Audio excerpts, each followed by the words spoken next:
que estamos a tiempo todavía de parar esta locura. Cuando hablamos de locura, hablamos de seguir destinando miles de millones de dinero público al cemento, a una obra que no va a ir de ningún sitio a ninguna parte. Estamos a tiempo de destinar ese dinero público a otras necesidades sociales.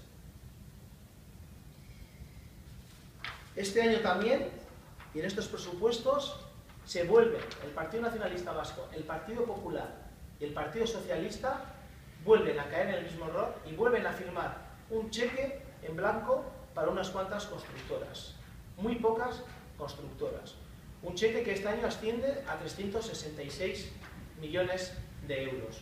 Una vez más, dinero público para unos muy pocos intereses privados. Y desde H. Bildu tenemos claro que hay que acabar con este modelo de hacer política, con un modelo de destinar miles de millones de euros públicos a unas pocas empresas de la construcción.